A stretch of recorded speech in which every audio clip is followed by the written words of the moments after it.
ಕರ್ನಾಟಕ ಅಂದ್ರೆ ಬೆಂಗಳೂರು ಮಾತ್ರ ಕಾಣುತ್ತಾ? ಕೆಲಸಕ್ಕೆ ಬೆಂಗಳೂರಿಗೆ ಯಾಕೆ ಹೋಗ್ಬೇಕು, ಬೇರೆ ಕಡೆ ಯಾಕೆ ಉದ್ಯೋಗ ಸೃಷ್ಟಿ ಆಗ್ತಿಲ್ಲ ಎಂಬ ಪ್ರಶ್ನೆಗಳನ್ನ ಕರ್ನಾಡಿನ ಇತರೆ ಭಾಗದ ಜನರು ಪ್ರಶ್ನೆ ಮಾಡ್ತಲೇ ಇದ್ದರು. ರಾಜ್ಯದ ಪ್ರಗತಿ ಅಂದ್ರೆ ಅದು ಕೇವಲ ರಾಜಧಾನಿಯ ಅಭಿವೃದ್ಧಿ ಎಂಬ ಮಾತು ಕೇಳುತ್ತಲೇ ಇತ್ತು. ಆದ್ರೆ ಈಗ ಈ ವ್ಯವಸ್ಥೆಯನ್ನ ಬದಲಿಸಲು ಕರ್ನಾಟಕ ಸರ್ಕಾರ ಐತಿಹಾಸಿಕ ಹೆಜ್ಜೆಯನ್ನ ಇಟ್ಟಿದೆ. ಬಿಯಾಂಡ್ ಬೆಂಗಳೂರು ಎಂಬ ಕಲ್ಪನೆ ಅಡಿ ಬೆಂಗಳೂರು ಹೊರತುಪಡಿಸಿ ಟೈರ್ 2 ನಗರಗಳಲ್ಲಿ ಉದ್ಯೋಗಾವಕಾಶ ಸೃಷ್ಟಿಸಲು ರಾಜ್ಯ ಸರ್ಕಾರ ಮುಂದಾಗಿದೆ. ಮೈಸೂರು, ಮಂಗಳೂರು, ಹುಬ್ಬಳ್ಳಿ, ಕಲಬುರಗಿಯಂತಹ ನಗರಗಳಲ್ಲಿಯೂ ಕೂಡ ರಾಜ್ಯದ ಪ್ರತಿಭೆಗಳು ಅರಳಬೇಕು ಎಂಬ ದೃಢ ಸಂಕಲ್ಪದೊಂದಿಗೆ ಹೊಸ ಯೋಜನೆಯನ್ನ ತಂದಿದೆ.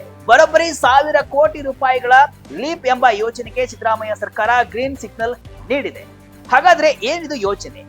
ಲೀಪ್ ಯೋಜನೆಯಿಂದ ಕರ್ನಾಟಕದಲ್ಲಿ ಏನೆಲ್ಲ ಆಗುತ್ತೆ, ಏನಿದು ಬಿಯಾಂಡ್ ಬೆಂಗಳೂರು, ಇದಕ್ಕಾಗಿ ಸರ್ಕಾರ ಏನೆಲ್ಲ ಮಾಡ್ತಿದೆ ಎಂಬುದನ್ನ ಈ ವಿಡಿಯೋದಲ್ಲಿ ನೋಡೋಣ.